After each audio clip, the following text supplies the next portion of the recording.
Poder Popular, Comuna y Socialismo Bolivariano. Diplomado en Gestión Comunal, Segunda Cohorte 2023.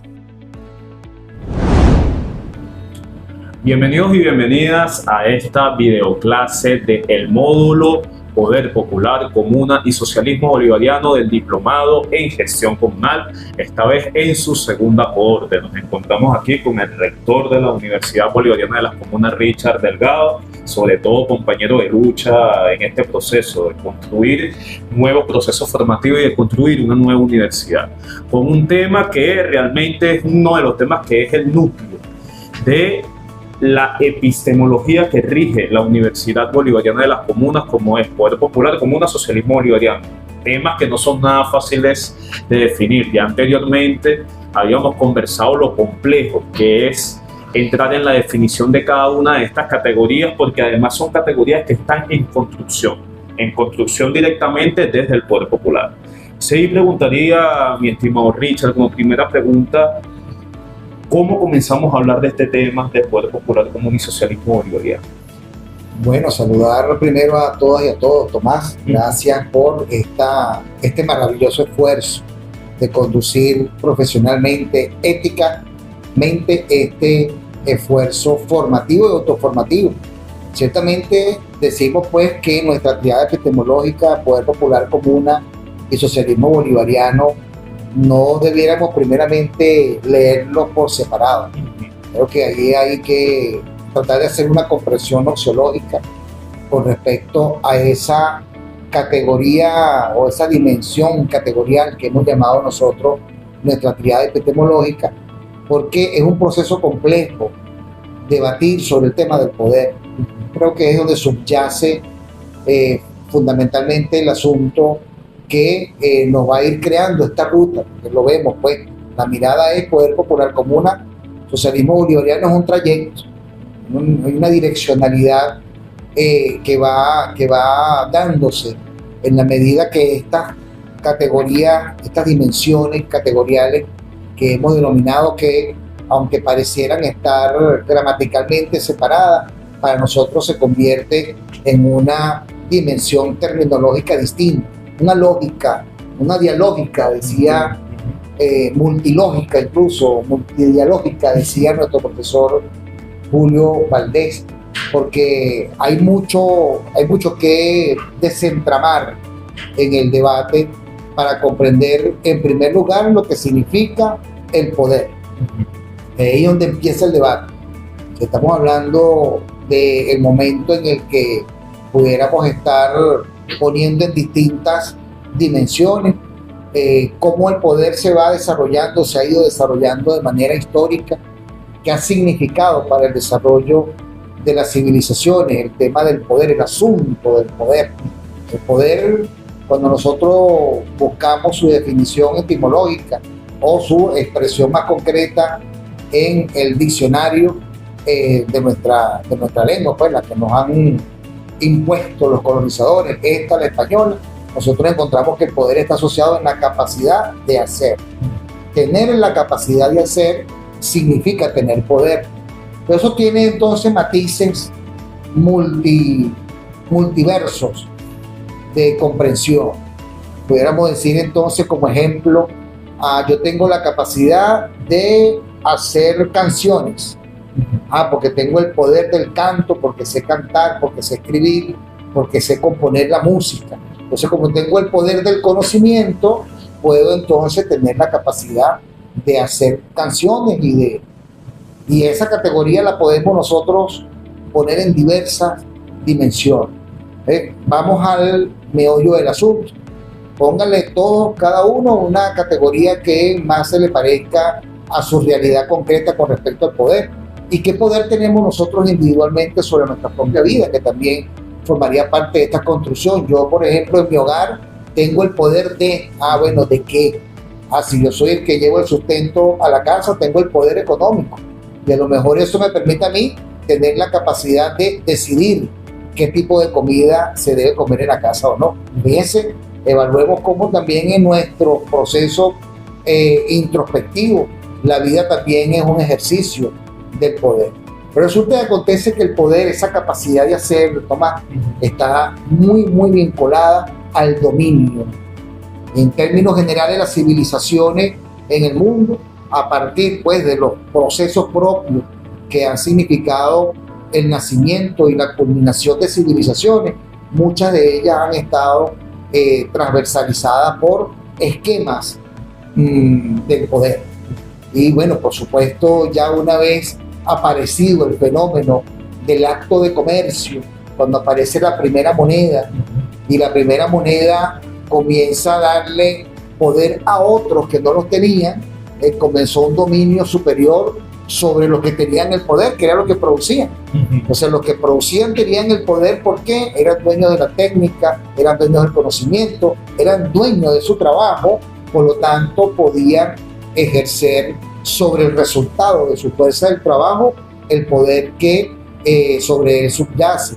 Pero una vez que aparece otro fenómeno, como en este caso la compra de ese poder fue comprado por un poder superior, que es lo que conocemos ahora como el poder económico. Bueno, resulta y acontece que este primer acto de comercio que se dio en la civilización por allá de los fenicios interrumpió esta dinámica y creó un mecanismo que ha sido el que se ha desarrollado a lo largo de la historia, que es el poder sobre el dominio de la vida del otro. Yo tengo el poder sobre el dominio de la vida del otro en la medida que soy capaz de hacer que el otro haga que mis riquezas económicas vayan multiplicándose. Ahí aparecen, pues bueno, los faraones, aparecen los emperadores, aparecen luego los reyes, y así van caminando los que tienen poder, los que se autodominan soberanos, que son en este caso los monarcas, los reyes, los emperadores, y luego su figura más legal y socialmente aceptable, como lo es el capitalismo. Es decir, que en este punto sería el poder como la capacidad que tengo yo de imponer mi voluntad hacia los otros en esa etimología. Sí, pudiéramos decir de imponer, pero sabiendo que tengo capacidad de hacer cosas para imponerme en el dominio. Y eso representa una expresión de carácter cultural. Y ya hay uno de nuestros autores que nosotros debemos asumir como un referente, que es Maceo, nos habla justamente de esas contradicciones que se dan en el debate con respecto a la reflexión del poder. Entonces, para citar algunas cosas de las que él hablaba, él decía, por ejemplo, dice en su texto, dice: el neopopulismo, en una versión mucho más limitada y andrajosa que la original, exhibe los nuevos vigores de sus efectos fetichizantes, despliega su capacidad para desarticular el campo popular, para inhibir su praxis. Y aquí es donde le incorporamos la segunda parte de esta dimensión categorial del poder, que es el poder popular. Decíamos entonces, el poder es la capacidad que se tiene para dominar, para hacer cosas que dominen a otros. Y pudiéramos decir a lo mejor de manera muy abierta, para comprenderlo, que pudiéramos tener nosotros capacidad de hacer cosas para ayudar a otros. Yo tengo el poder para ayudar a otros y hago cosas para que otros se vean beneficiados, pero ese poder no es popular. Y allí hay que comenzar entonces también a dibujar qué significa lo popular. Lo popular entonces lo criticaba Paulo Freire en sus teorías pues, de la educación popular y sus reflexiones en la pedagogía de la liberación, y por supuesto todo lo que fue en la reflexión en torno a la educación popular o a lo popular que se debatió durante casi todo el siglo XX, en donde lo popular tiene una referencia geográfica, de clase social, tiene una referencia que la sociología clásica fue recreando a mediados del siglo XX. Entonces lo popular está asociado a la condición de clase. O sea, si tú eres pobre, entonces tú eres popular. Si tú vives en una zona marginada, bueno, tú eres popular por eso. Resulta que Freire en su reflexión de la pedagogía de la liberación, comprendiendo el problema de la relación oprimidos-opresores, es decir, cómo se ejerce el poder, reflexionó sobre lo popular y nos colocó en una dimensión, esta categoría mucho más trascendental. Lo popular no es solo porque vivas en una condición de clase, lo popular tiene que ver porque eres oprimido, tiene que ver porque existe una condición de dominación y que de alguna manera te va formando culturalmente para la emancipación. Entonces lo popular tiene que ver con la emancipación y el poder popular tiene que ver entonces con unas reflexiones que van más allá del ejercicio del hacer cosas por hacer cosas. Tiene que ver con la capacidad que tenemos nosotros de manera colectiva de avanzar hacia una capacidad de poder emancipatorio que sea, por supuesto, transformador de la realidad. Entonces es una actitud que no es individual. Por eso, el poder que se ejerce desde la dominación es una condición que incluso para algunas personas que pretenden abrogarse el poder como un derecho natura, no sé, soy poderoso porque históricamente así lo he heredado, como lo es la aristocracia, como lo es la oligarquía, que se abrogan el derecho de ser soberano, y eso es una herencia que viene desde el reinado, pues, de la monarquía. Entonces nosotros allí creemos que es importante comprender que hay que construir una forma del ejercicio colectivo, de lo popular, del poder popular. Y eso son reflexiones que tienen que ver con el estudio de la dimensión del poder, de cómo nosotros nos relacionamos socialmente. Pues fíjate que ya ahí aparece un elemento trascendental que Carlos Marx desarrolló en su análisis sobre el capital, que para nosotros no debiéramos decirlo de esta manera tan radical, pero no existe una verdad tan comprobada como esta. El poder en las civilizaciones ha estado vinculado de manera directa al tema de lo económico. Nadie tiene poder espiritual sobre otro si no tiene un dominio económico sobre el otro. Por eso hay por allí algunos casos que se han evidenciado en las redes sociales de algunas personas que predican palabras y dicen, bueno, si no hay diezmo sobre la mesa, no hay bendición ni hay sanación.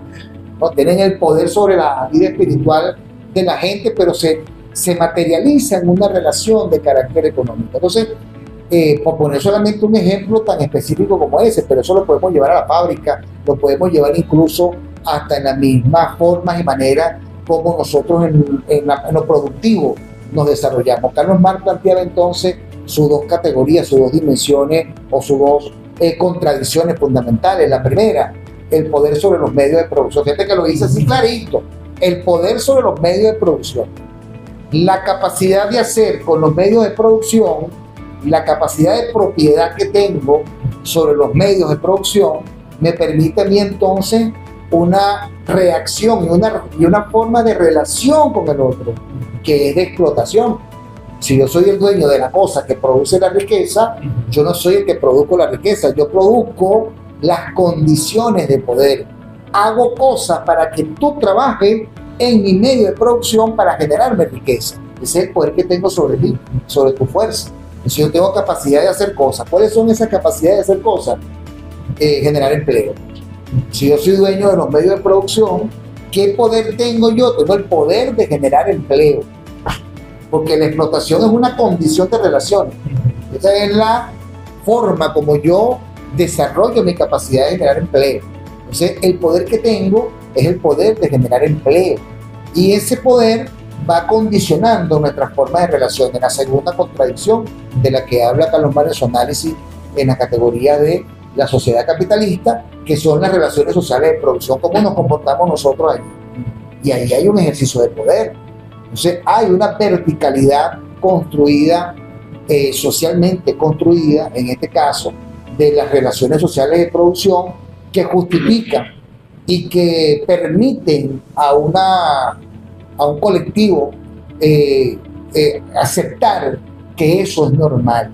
O sea, que existe una persona que tenga poder sobre mí, es normal aceptarlo porque hay una razón religiosa, cultural, comunicacional, que dicta que el poder que otro ejerce sobre mí para preservarse en su dominio, bueno, yo tengo que incluso aceptarlo. Es aquí donde se da esta reflexión sobre la primera categoría de las relaciones sociales de producción y del poder que se tiene sobre el otro. Por eso volvemos otra vez a Freire, la emancipación se convierte en la contracara del poder.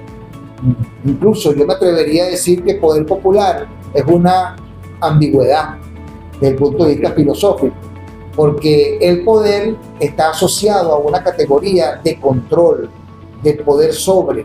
Sin embargo, la emancipación es una contrahegemonía que debería garantizar el desarrollo de otras formas de relaciones, que por supuesto rompen con estas dimensiones del poder de dominación. Por eso allí es importante comprender que en un primer nivel de definición del poder popular, que obviamente debemos nosotros garantizar y preservar esta herencia de la historia, está asociada a la lucha del pueblo, está asociada a la capacidad colectiva de ejercer de manera revolucionaria las acciones que nos permitan transformar nuestra realidad. Ese es el poder popular. El poder popular es una capacidad revolucionaria de hacer ¿qué? Acciones transformadoras, pero ese es colectivo, pues no se puede tener poder popular de manera individual, porque el poder no es una relación directa entre sujetos conscientes, si no es revolucionario, si no es colectivo. Por eso es que es ambiguo decir que el poder popular exista de manera particular. Nadie tiene el poder popular de manera individual o de manera del colectivo, porque hay que tomar en cuenta también que ahí hay una dimensión crítica. Cuando hablamos del colectivo, a veces nos referimos a grupos selectos, ¿no? Nosotros somos el colectivo y nos olvidamos que la cosa no es el colectivo, sino lo colectivo.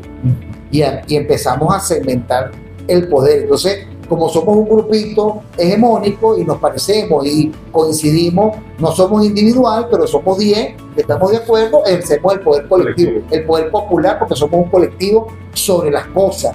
Y empezamos entonces a reproducir en estas relaciones sociales, lo que decía Marx, comenzamos a reproducir el comportamiento del individual.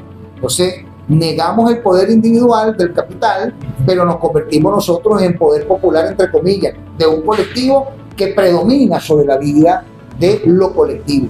Ahí es importante que profundicemos en los debates allí, pues, en cada una de nuestras comunidades de aprendizaje. Profundicemos en esos debates, porque no es simple comprender la misión que nos ha encomendado, en este caso, la historia. O sea, la revolución no es un momento específico de la historia. La revolución ha sido un proceso dialéctico que se ha desarrollado en cada una de las acciones de rebeliones que los pueblos han tenido a lo largo de las civilizaciones. Ahí ha estado expresada el ejercicio del poder popular. Cada rebelión que se haya ejercido en cada uno de los momentos históricos, para nosotros debe representar un acontecimiento de valor importante para nuestra comprensión del ejercicio del poder. Y allí aparecen elementos también de orden estructurantes, como lo son las formas colectivas de organización para ejercer el poder. Por eso, fíjense cómo decimos la primera definición. Poder popular es la capacidad de hacer, ¿verdad? La capacidad revolucionaria de hacer. Ahí incorporamos un elemento. Poder popular es la capacidad revolucionaria de hacer. Pero ese hacer está condicionado por la Constitución, en este caso de nosotros. Pero eso ha sido así siempre, solo que lo hemos negado. Como historia lo hemos negado. En ejercicio de la soberanía. Capacidad revolucionaria de hacer en ejercicio de la soberanía. Porque resulta y acontece que en el ejercicio del poder individual el soberano es el monarca, es el rey, es el César, es todopoderoso. Para esa creencia, solo Dios o un ser superior pudiera tener, y en algunos casos, porque hubo algunos Césares allí, unos Césares que no estuvieron muy de acuerdo con los dioses, ¿no? Y decían que era imposible, lo que no existía no podía tener poder. Se calificaron incluso como dioses. Se calificaron incluso como dioses para ejercer la soberanía sobre la vida de Dios. Entonces se hacían soberanos de manera individual. Ahora, nosotros cuando hablamos de soberanía, estamos hablando de un poder. Cuando hablamos de soberanía en la Constitución nuestra, en el artículo 5, nos estamos refiriendo al poder que tenemos como pueblo, como lo colectivo. Pero eso tampoco lo hemos nosotros desarrollado de manera teórica como teoría política. Entonces creemos que la soberanía es una cosa jurídica, una cosa de la Constitución. No, eso lo dice la Constitución y tenemos que ser soberanos porque lo dice la Constitución. Pero en la vida práctica, que la política, la vida práctica es lo político, no se dan esas relaciones del ejercicio del poder popular como lo concebimos nosotros, la acción revolucionaria de hacer en ejercicio de la soberanía. Y ahí entonces aparecen unas nuevas definiciones y bueno, para ir orientando las reflexiones y el debate, nos corresponde entonces trabajar los enfoques que sociológicamente han estudiado el tema del poder, como por ejemplo trabajar un poco cómo nosotros hemos comprendido desde nuestras prácticas comunales el ejercicio del poder. Y ahí nos vamos a dar cuenta a lo mejor de cosas, algunos de estos ejemplos que algunos autores nos han ido expresando, cómo se comportan, por ejemplo, las acciones revolucionarias de las vocerías en los comités de trabajo con relación a las asambleas de ciudadanas y ciudadanos. ¿Qué significa para un poder, para una acción de gobierno popular local? ¿Qué significa el poder de la asamblea de ciudadanas y ciudadanos en relación al trabajo que tiene que desarrollar un vocero o una vocera de un comité? Entonces ahí aparecen unas categorías para el análisis y la comprensión de lo que estamos haciendo, porque también es cotidiano. Eso tiene que ver también con la vida cotidiana, con la manera como nos relacionamos con nosotros, cómo comprendemos una vez que se transfieren competencias o se transfieren recursos. Miren, nosotros y nosotras somos testigos y testigos de lo que significa postularse para ser vocero de un consejo comunal. Entonces, cuando nosotros revisamos nuestras plantillas de postulaciones, nosotros vemos dónde hay mayor número de gente. El mayor número está concentrado donde están los recursos económicos, en los comités de economía, ¿sí? El Banco Comunal, Contraloría Social. Pero entonces hay procesos complejos como por ejemplo la salud, en donde no es difícil que se postule la gente. ¿Por qué? Bueno, porque ahí no hay riquezas materiales. Entonces, esa es una expresión cultural de cómo comprendemos el ejercicio del poder. Porque resulta que acontece que si yo quedo electo o electa en el comité de economía, yo tengo entonces poder sobre el otro, sobre lo colectivo. Y entonces allí hago mis relaciones sociales siendo consciente de que lo pudiera estar haciendo sin mala intención, pero termino ejerciendo un dominio sobre el otro. Y allí entonces es donde nosotros debemos tener cuidado. Simón Rodríguez, al respecto, hablaba con relación al tema del poder, hablaba de 3 aspectos de la vida del ciudadano y de la ciudadana de otrora. Entonces él hablaba de que para la época de la colonia, ¿quiénes tenían poder? O sea, había un poder civil que se ejercía siempre y cuando tú supieras leer y escribir. Entonces el maestro categorizó esa civilidad, el poder que tengo para elegir, porque en los tiempos de la colonia también se elegía, se participaban en procesos electorales, de la manera y la forma como los tenían allí, pero no todo el mundo podía elegir, sino tenías el don de la lectura y la escritura. Por eso el maestro, el loco, como no los llamaron, se le ocurrió la brillante idea de enseñar a leer y escribir a las personas no letradas, es decir, a los excluidos sociales. Y en ese proceso la gente se dio cuenta del problema en el que se estaba metiendo la sociedad cuando estaban descubriéndose que la mayoría estaban comenzando a adquirir el poder civil. ¿Qué hicieron los coloniales entonces, los lacayos de la colonia española, los oligarcas, la oligarquía criolla? ¿Qué decidieron? Poner una condición económica al ejercicio del voto. No importa que sepa leer y escribir, pero si no eres comerciante, si no tienes plata, usted no tiene derecho a votar. Entonces aparece otra vez, fíjense, no es casual.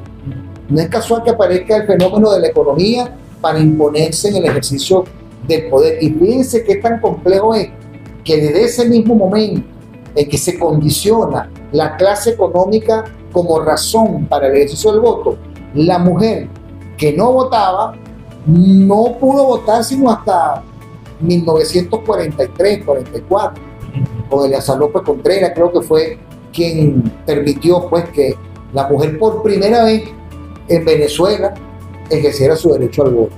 Entonces ahí fíjense cómo se manifiesta el tema del poder. Por eso Simón Rodríguez hablaba de una igualdad subjetiva, que era la igualdad política, en la que él expresaba la necesidad de revolucionar a partir de la educación popular. Fíjate, uno de los términos que utilizó el mismo Simón Rodríguez, mucho antes que Freire, no cuántos años antes, casi un siglo y pico, habla de la educación popular, y en ese entonces no se analizaba si es que vivía más arriba o más abajo. Se hablaba de una educación popular que fuera general, que fuera para todos. Que hablaba el maestro Simón Rodríguez, decía, la intención de esta educación era que el poder popular pudiera tener capacidad de participar y de desarrollarse. Es decir, la emancipación, lo pensaba desde los términos de la independencia, solo que no lo dijo, pero entre líneas está. Cuando se habla de la capacidad de hacer, la capacidad de tener acceso a, la posibilidad de desarrollar tal cosa, ahí estamos hablando del poder. Hay elementos entonces dentro de las reflexiones que hace el maestro Simón Rodríguez, en donde habla de la develación del poder de la sociedad colonial. Este poder obviamente está refrendado por un poder superior, por un soberano. En este caso era una soberana infante. Estamos hablando de la reina de España, que era una infante para estos tiempos. Él expresaba que la sociedad colonial que se estaba reproduciendo en los tiempos de la preindependencia de Venezuela era una sociedad que estaba viciada por el ejercicio de dominación. Por eso las reflexiones que algunos historiadores hacen del acontecimiento del 19 de abril de 1810, en donde hubo, por supuesto, una reacción, pero esa reacción no fue emancipatoria. Esa no fue una reacción emancipatoria, fue una reacción de una sociedad de clase que quiso asumir, y así lo hizo, el poder en sustitución de otro. Entonces quítate tú para ponerme yo en criollo. Fue un poco lo que, ojo, algunos historiadores así nos los han refrendado. Cito, por ejemplo, a nuestro gran maestro Luis Brito García, quien escribe también en sus reflexiones aspectos que tienen que ver con el tema del poder de la sociedad colonial. Y en esa praxis de la revolución, en este caso del pensamiento del maestro Simón Rodríguez, cuando plantea la educación general, que todos tenían que tener acceso a la educación, lo hace en el espíritu de la emancipación, de la capacidad. Ya él estaba como pensando que esa cualidad de poder de lo colectivo, de toda la gente, con derecho a ejercer el poder político a través y a partir de ir adquiriendo pues el conocimiento del estudio, la lectura, etcétera. Ya él estaba preparando el ejército independencista. Ya él estaba pensando en que esta iba a ser la emancipación, porque sería poder tomar el poder político a través de los mecanismos civilizatorio del Imperio Español. Y resulta y acontece que el mismo imperio tiene sus propias trampas y recrearon nuevos esquemas. Y entonces, bueno, está bien que sepas leer y escribir, pero si no tienes poder económico, entonces en esta sociedad tú no tienes poder. No tienes poder para comprar, no tienes poder para gastar, no tienes poder para endeudarte, no tienes poder para explotar a otro, para mantener la esclavización o la esclavitud. Ahí, por supuesto, importante que nosotros podamos también introducir en la lectura, Tomás, de estas reflexiones que tiene que ver con la historia del poder.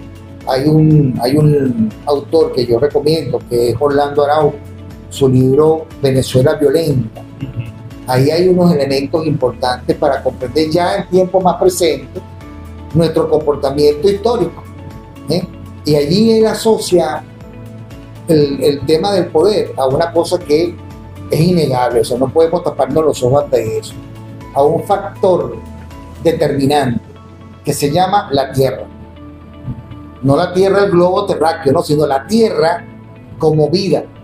Entonces, quien tiene poder sobre la tierra tiene poder sobre la vida del otro. Y allí aparecen unas reflexiones importantes que tienen que ver con esta dimensión del poder desde la razón, pues, que explica el autor allí. Entonces, esta Venezuela violenta obviamente tiene causales que nos van a poner a nosotros a profundizar y a indagar, porque lo estamos viviendo hoy en tiempo de revolución bolivariana. El problema de la tierra es un problema tan complejo, pero tan complejo, que nosotros hoy estamos teniendo contradicciones.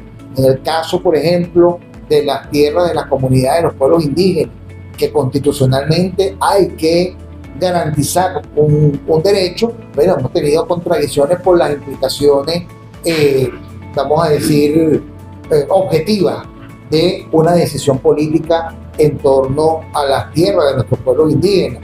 Y cuando nosotros abrimos la cortina y miramos detrás de lo que acontece en esos fenómenos, bueno, nos encontramos el modelo capitalista colonial, el latifundio, como una de sus máximas expresiones. Entonces, conceder o ejercer el derecho del poder popular indígena, de nuestros pueblos indígenas, sobre su tierra, implica entonces meterse detrás de la cortina para ver qué nombres y apellidos de la colonia subyacen todavía en el dominio sobre la tierra.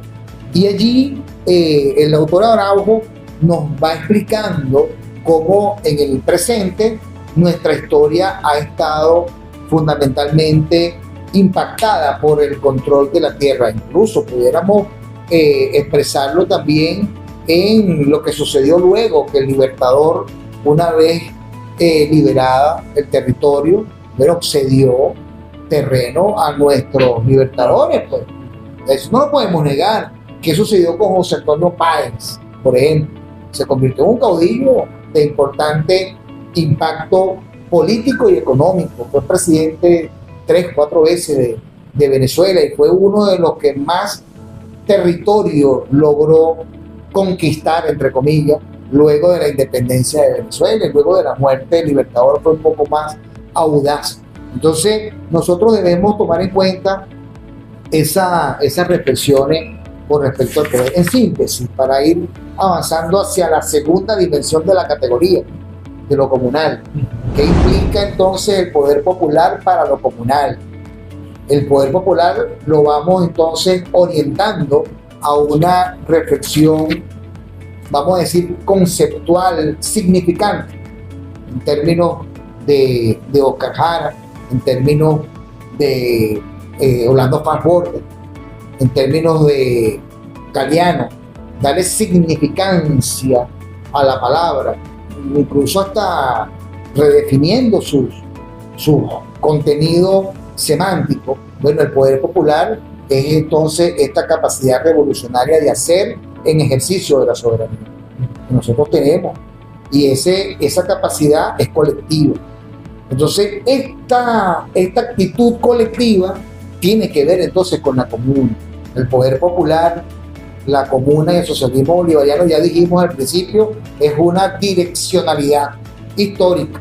dialéctica, que pasa entonces por un reencuentro con esta reflexión sobre el ejercicio del poder y cómo cultural e históricamente estamos trastocados por todas estas cosas que, bueno, nos quedamos cortos en el tiempo de esta jornada. Por eso es un debate permanente. Construir esta triada epistemológica es un debate permanente, una construcción colectiva de carácter permanente. Por eso cuando hablamos del aspecto de vinculación de esta parte de la triada del poder popular, de la capacidad revolucionaria de hacer las cosas en ejercicio de la soberanía, bueno, lo hacemos en función de la construcción de lo nuevo. Por eso es importante tomar en cuenta el papel del Estado en la coyuntura, en teoría política hablando, ¿no? En la coyuntura actual. Nosotros estamos hablando de un Estado que todavía sigue teniendo ápices del Estado burgués, sigue teniendo elementos estructurantes del modo colonial, de las relaciones sociales de producción, a partir de un modelo, en este caso el modelo capitalista. Nosotros tenemos que estar conscientes de que esa es una verdad incuestionable. Todavía no estamos en un Estado democrático, popular, en este caso de ejercicio del poder popular, mucho menos estamos cerca todavía del ejercicio de una cualidad de la comunalidad. Para no hablar de lo comunal, eso es otro asunto que hay que meterle reflexión. Hablamos de comunal y nos quedamos solamente engatillados en un término orgánico, ¿no? Entonces lo comunal es el Consejo Comunal, lo comunal es la comuna que está registrada, la comuna que está organizada en determinado espacio. Estamos hablando de una actitud, estamos hablando de que en la comuna, en la forma de vida, se expresa el poder popular. Entonces la comuna no es el registro de una organización expresamente jurídica. La comuna es un modo de vida. La comunalidad es un modo de vida. Entonces el poder popular es la capacidad revolucionaria de hacer las cosas en ejercicio de la soberanía en el modo de vida, en la comuna. Yo no ejerzo poder popular de manera individual para mí mismo o para mi colectivo. Yo debo ejercer el poder popular en torno a un modo de vida que es el que transforma culturalmente. Entonces, ahí se da una relación tridialéctica.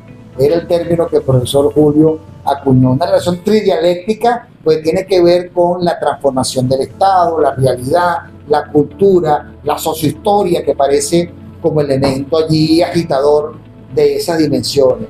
Entonces, la pregunta clave para nosotros y nosotras, desde nuestro ejercicio, y seamos honestos en la reflexión, desde el ejercicio de la vocería del Consejo Comunal y la Comuna que estoy llevando en este momento, ¿cómo es mi relación comunal, mi relación de vida, en esa comunalidad de vida?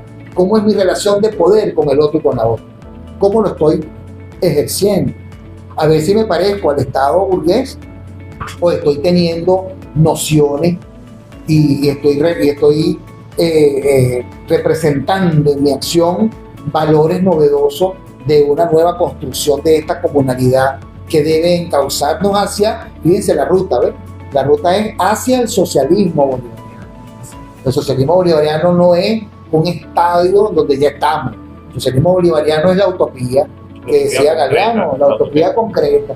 A lo mejor nunca vamos a decir ya estamos en el socialismo, sino que vamos a ir estando siempre en el socialismo.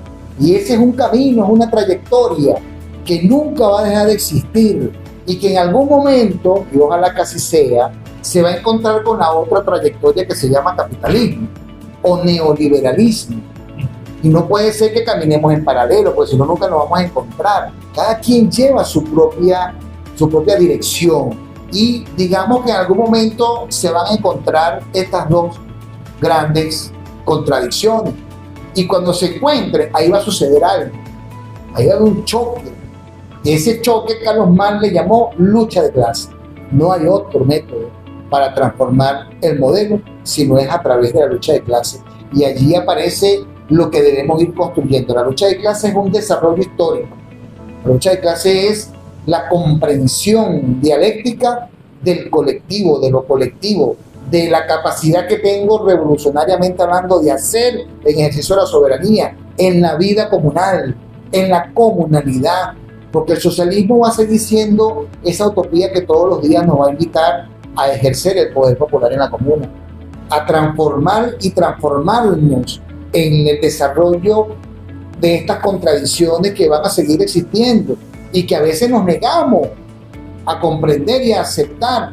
Ya nos da temor hablar del problema de la propiedad, y entonces creemos que la propiedad social termina siendo social porque así lo dice la categoría. Entonces lo hacemos social entre los que somos sociales, ¿no? Entre los iguales, pero entonces no es social para lo colectivo, y ahí se ejerce poder de dominio cuando estamos hablando, en este caso, de nuestras expresiones orgánicas, ¿no?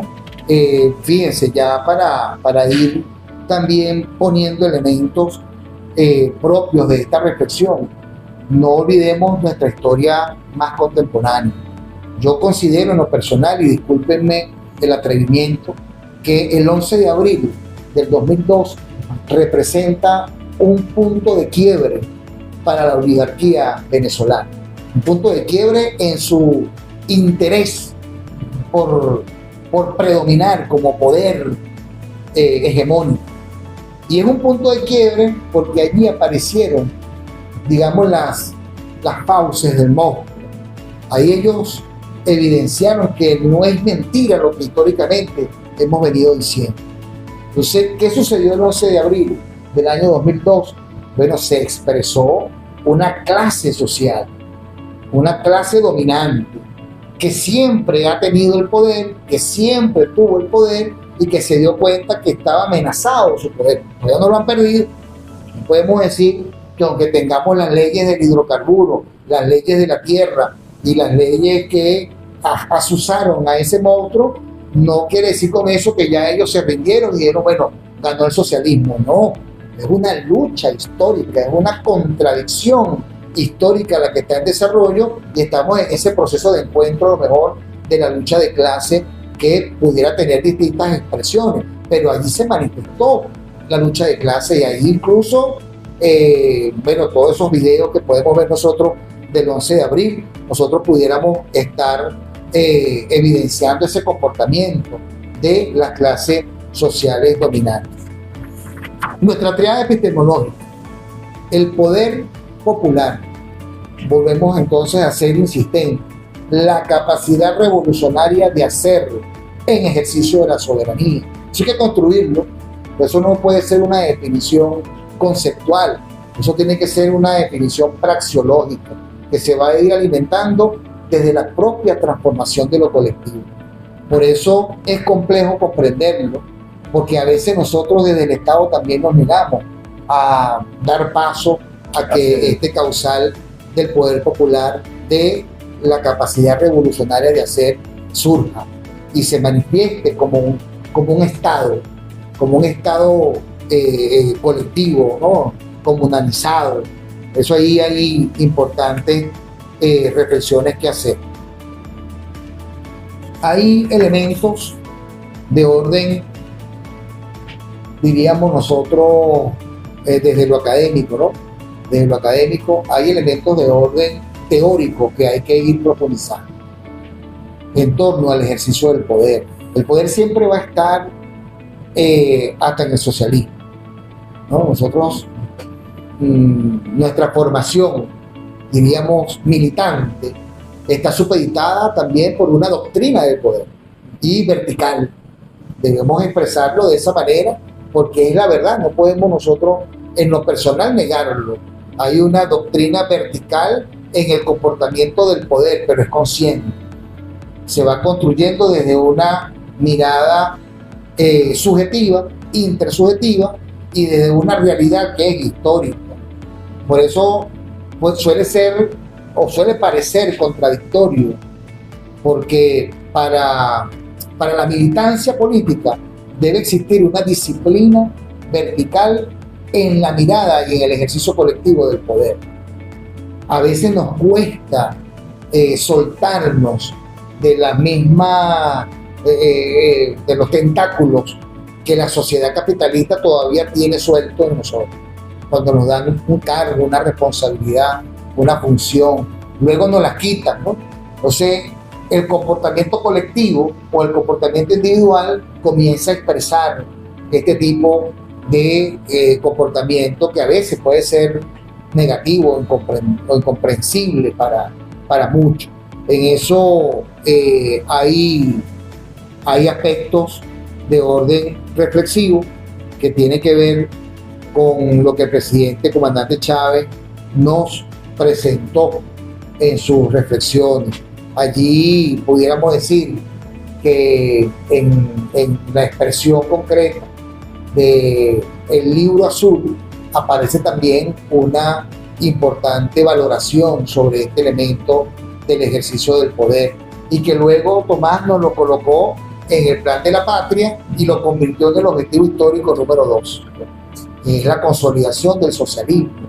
Y allí hay toda una ruta estructurada, estratégica, planeada, que no la vamos a lograr hoy, porque el comandante Chávez no quería que ese objetivo fuera un objetivo que hoy estuviésemos alcanzando, sino que lo está planteando desde la reflexión que hemos hecho. Es una ruta que debe ir teniendo estaciones, y esas estaciones deben significar alcances transformadores para hacer irreversible un proyecto nacional como el nuestro, que está establecido en ese libro azul, que es la doctrina bolivariana, que es el pensamiento bolivariano, y que ahora existe como un proyecto histórico que está construido para un siglo, yo diría que para más, que hace falta mucho trabajo, hay que hacer todavía mucho, porque el capitalismo no descansa nunca, y nosotros a veces allí somos muy flexibles.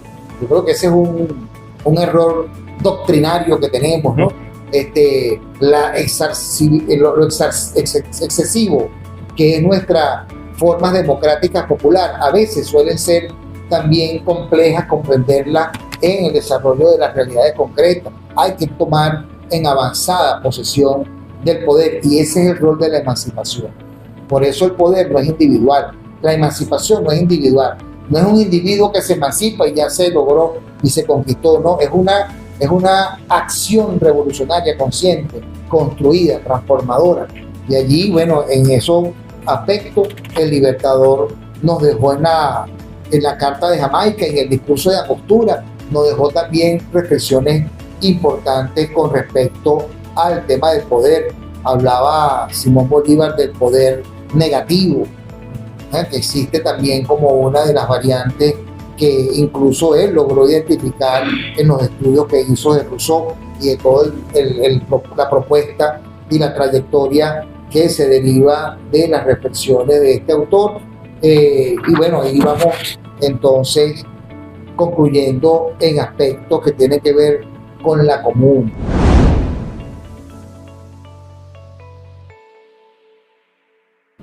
En la comuna es el espacio donde se debe, donde vamos a parir el socialismo, ¿no? Decía el comandante Chávez en el Teresa Carreño en el aló teórico, en el aló presidente número 1. Decía, el 9 de junio, ya estamos cumpliendo, ya pasó junio, ¿no? Sí. Decía entonces, la comuna debe ser el espacio sobre el cual vamos a parir el socialismo. Fíjense cómo lo representa el comandante Chávez. Es un parto, y ese parto implica luego un nacimiento, y ese nacimiento implica un crecimiento, y ese crecimiento es un desarrollo histórico. Es que el presidente Chávez no decía, bueno, parimos el socialismo y ya lo tenemos. No, es allí donde comienza el problema. Hay que criar la criatura. Sí, es allí donde comienza el asunto, es más complejo todavía. O sea, parir el socialismo es una idea de emancipación, es un momento de ruptura histórica. Fíjense cuando el comandante Chávez declara el socialismo bolivariano en el proyecto Simón Bolívar en su campaña en el año 2012, que ya con el cierre y las reflexiones de los tiempos anteriores declara el socialismo bolivariano ya como una ruta histórica. Ya estaba escrito en el proyecto, en el primer proyecto socialista del 2007-2013, ya están echadas las cartas. Y el presidente, comandante Chávez, nos dijo, nosotros no tenemos vuelta atrás. Si nosotros nos detenemos en este momento y damos vuelta atrás, fracasamos en la historia. estamos llamados a perecer. Entonces el comandante Chávez lo que hizo fue que aceleró, puso el pie en el acelerador y nos planteó un esfuerzo superior de tratar de comprender qué significa el socialismo bolivariano, que no es una categoría cualquiera. O sea, estamos hablando de un proyecto que tiene historia, que tiene sangre, que tiene gente, que aunque haya sido su punto más agudo el 24 de junio de 1821 con la batalla de Carabobo, no menos cierto es que pasaron antes más de 240, 250 años de batallas permanentes, de emancipaciones. El Negro Miguel, José Leonardo Chirino, y bueno, pare de contar las cantidades de procesos emancipatorios, de rebeldía, de rebeliones nuestras en contra del yugo español, y que bueno, el Libertador terminó aterrizando y materializando aquel 24 de junio de 1821.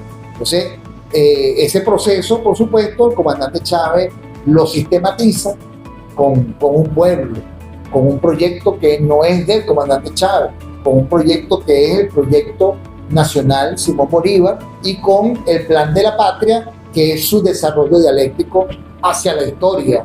Y ahí el presidente Chávez puso un acento importante para comprender entonces que la historia no es solo mirar para atrás, sino que la historia también es una dimensión de futuro. O sea, la historia que viene es la historia del socialismo, la historia que viene es la que vamos a ir escribiendo a partir de los logros materiales y espirituales que se alcancen hoy en la comuna. Por eso cuando el presidente Chávez dice la comuna debe ser el espacio en el cual vamos a parir el socialismo, es porque es hoy que tenemos que dar felicidad a nuestro pueblo.